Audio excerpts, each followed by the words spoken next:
Hello everyone. आज इस video में हम संधि पढ़ेंगे और संधि के भेद भी पढ़ेंगे। तो संधि को हम संधि विच्छेद भी कहते हैं और संधि एक वर्ण विधि है। ये आपका एक ऑब्जेक्टिव क्वेश्चन है जो आ सकता है। अब संधि क्या है, तो ये 2 श्लोक दिए गए हैं। परः सन्निकर्षः संहिता और वर्ण संधानम संधि। परः सन्निकर्षः संहिता, सन्निकर्षः का भी मतलब है कि मिलाना। तो जब 2 वर्ण, 2 या 2 से अधिक वर्णों को जब हम मिलाते हैं या उनकी वर्णों की जब अत्यधिक निकटता, मतलब दोनों का मिलना, एक साथ हो जाना, वही कहलाता है संधि, राइट। तो वर्णों की अत्यधिक निकटता या वर्णों का एक साथ उच्चारण करना, जब हम 2 या 2 से अधिक वर्णों को एक साथ मिला करके उसका एक साथ उच्चारण कर रहे हैं, उसे हम कहते हैं संधि। ये 2 श्लोक जो हैं वो आप याद कर सकते हैं, छोटे छोटे से श्लोक हैं। ये जब भी आपका संधि का परिभाषा लिखने के लिए आए आप लिख सकते हैं दोनों श्लोकों को। अब वर्ण संधानम संधि, संधानम का भी अर्थ होता है मिलाना, तो वर्णों का संधान संधि है, तो वर्ण संधानम संधि।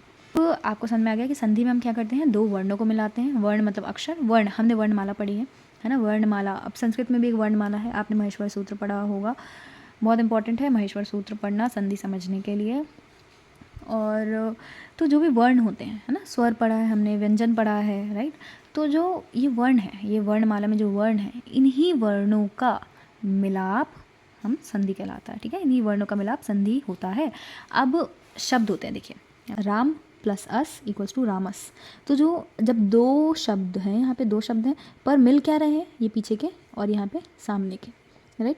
ये पीछे का वर्ण, एक वर्ण या अक्षर मिल रहा है, ये सामने का इसका वर्ण या अक्षर मिल रहा है। तो जो पहला वाला यहाँ पे शब्द है, पहला शब्द जो है, इस शब्द का नाम क्या कहेंगे हम इसे हम कहते हैं पूर्व।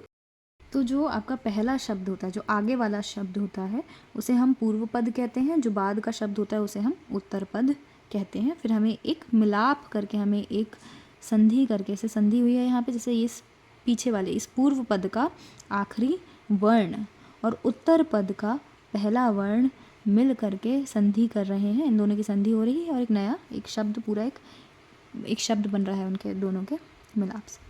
संधि को हम एक और नाम से जानते हैं, वो है संहिता। और संधि कहीं कहीं पर करना बहुत ज़रूरी होता है, पर कहीं कहीं पर वो हमारी इच्छा पर निर्भर करता है, ठीक है। पर गद्य पाठ में, गद्य में संधि करना इम्पॉर्टेंट है, सॉरी ये ऐसा नहीं है, पद्य में संधि करना आवश्यक होता है। तो यहाँ पर संधि करना बहुत इंपॉर्टेंट होता है, ठीक है। गद्य भाग मतलब जैसे कि हम कहानियाँ पढ़ते हैं, वो गद्य में आ जाती हैं। पद्य में हमारी जो भी पोएम्स हम पढ़ते हैं, कविताएं, वो सब पद्य में आ जाती है। तो पद्य में संधि करना आवश्यक होता है। नाउ आप देखिए, आपने वर्णमाला पढ़ी होगी, है ना, वर्णमाला पढ़ी होगी आपने। संस्कृत में भी वर्णमाला है अपनी, थोड़ी सी बस अलग है, थोड़ा सा डिफरेंस है बस उसमें, हिंदी वर्णमाला से संस्कृत वर्णमाला में हल्का सा डिफरेंस है।